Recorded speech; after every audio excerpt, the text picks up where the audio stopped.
السلام علیکم۔ آج ہم ضرب محمد کی قسط نمبر 102 کے کچھ خاص پہلوؤں پر بات کر رہے ہیں۔ جی خوش آمدید۔ یہ قسط واقعی بہت اہم ہے، خاص طور پر جذباتی حوالے سے۔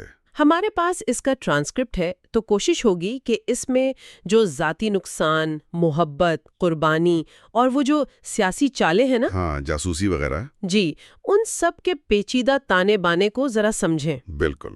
اور دیکھیں اس قسط میں کرداروں کے اندر جو طوفان چل رہے ہیں، جو مشکل فیصلے وہ کر رہے ہیں۔ خاص طور پر زینب۔ ہاں، زینب۔ بات وہیں سے شروع کرتے ہیں۔ اس کی گرفتاری اور پھر شہادت، قید میں بھی اس کا حوصلہ تو کمال تھا۔ جی ہاں، وہ جو اس نے کہا اپنے پکڑنے والے کو کہ میں تو ایک بار مروں گی، تم روز اذیت سہوگے۔ بالکل۔ اس سے کیا ظاہر ہوتا ہے؟ صرف بہادری؟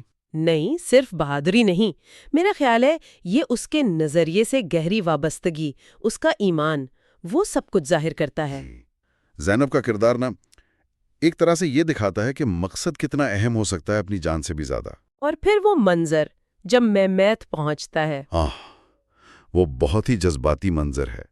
زینب کے آخری الفاظ میمیت کے بازوؤں میں کہ مقصد سے پیچھے مت ہٹنا، ہار نہ ماننا۔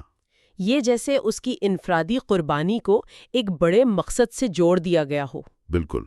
یہ صرف موت نہیں، یہ ایک پیغام ہے، ایک ذمہ داری ہے جو وہ مہمت کو سونپ رہی ہے۔ اور مہمت پر اس کا اثر بہت شدید تھا، وہ تو بالکل ٹوٹ گیا تھا۔ جی، خود کو جیسے وہ اس کی محبت کے قابل ہی نہیں سمجھ رہا تھا۔ وہ جو کہتا ہے مجھ سے اور برداشت نہیں ہوتا، ہاں، وہ اس کی اندرونی کیفیت کو پوری طرح بیان کر دیتا ہے۔ لیکن پھر کمانڈر کا کردار سامنے آتا ہے۔ جی، اور وہ بہت اہم ہے۔ کمانڈر صرف تسلی نہیں دیتا۔ نہیں، وہ اسے ایک نئی سمت دیتا ہے نا؟ بالکل۔ وہ زینب کی شہادت کو، اس کے غم کو ایک بڑے مقصد سے جوڑتا ہے، انتقام، وطن کی آزادی۔ وہ کہتا ہے نا کہ جب تک زندہ ہو اس کی یادوں کو زندہ رکھو۔ جی، اور یہ بھی کہ ہمارا رخ کل کی طرف ہے، مطلب ماضی میں اٹکے نہیں رہنا، آگے بڑھنا ہے۔ جی، آگے بڑھنا ہے۔ اور کمانڈر کی وہ بات بھی بڑی گہری تھی، کیا جنگ میں پھول کھلتے ہیں؟ کھلتے ہیں۔ ہاں، یہ امید کی بات ہے۔ امید جنگ کے دوران؟ جی، کہ سخت ترین حالات میں بھی زندگی کی، محبت کی، امید کی رمق باقی رہتی ہے۔ یہ مہمت کو اور شاید دیکھنے والوں کو بھی ایک حوصلہ دیتا ہے۔ اچھا، دوسری طرف وہ سیاسی محاذ، عبداللہ اور شریف نجار والا معاملہ، وہ بھی کافی پیچیدہ ہے۔ ہاں، بہت زیادہ۔ عبداللہ پہلے ہی بیٹے کے غم میں ہے، اور شریف نجار اسے تشکیلات مخصوصہ میں شامل ہونے کو کہہ رہا ہے، جبکہ عبداللہ اسی تنظیم کو یا کم از کم اس سے جڑے لوگوں کو اپنے بیٹے جعفر کا قاتل سمجھتا ہے۔ تو یہ کیسی دعوت ہے؟ اصل میں یہیں وہ جاسوسی اور دھوکہ دہی والا پہلو کھلتا ہے۔ اچھا۔ پتہ چلتا ہے کہ شریف نجار کا بظاہر انگریزوں سے ملنا تو ایک چال تھی، کیپٹن کا منصوبہ تھا یہ۔ کیپٹن کا منصوبہ؟ کس لیے؟ تاکہ تنظیم کے اندر جو غدار ہیں، جو اصل دشمن ہیں، ان تک پہنچا جا سکے۔ اوہ، تو شریف نجار غدار نہیں؟ نہیں، اس پلان کے مطابق تو نہیں، لیکن یہ بات عبداللہ سے چھپائی گئی۔ کیوں؟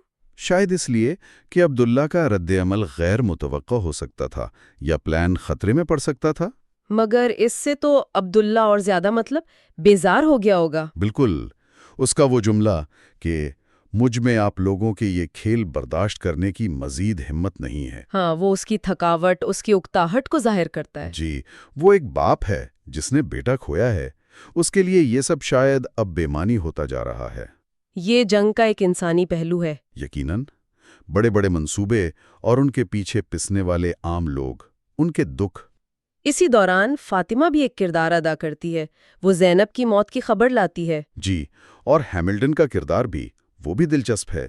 پہلے زینب میں دلچسپی لیتا ہے، ہاں، لیکن جب اصلیت پتہ چلتی ہے تو اسے قتل کر دیتا ہے۔ یہ دکھاتا ہے کہ ذاتی جذبات اور سیاسی وفاداریاں کیسے ٹکراتی ہیں یا تابع ہو جاتی ہیں۔ اور فاطمہ پر بھی شک کیا جاتا ہے نا؟ جی، وہ شک و شبہ کی فضا جو پورے شہر پر ہے، وہ ان چھوٹے کرداروں سے بھی ظاہر ہوتی ہے۔ اعتماد بہت کم رہ گیا ہے۔ اور علی کی رپورٹ، وہ رسد کی کمی والی بات، ہاں، وہ ایک وسیع تر تصویر پیش کرتی ہے کہ برطانوی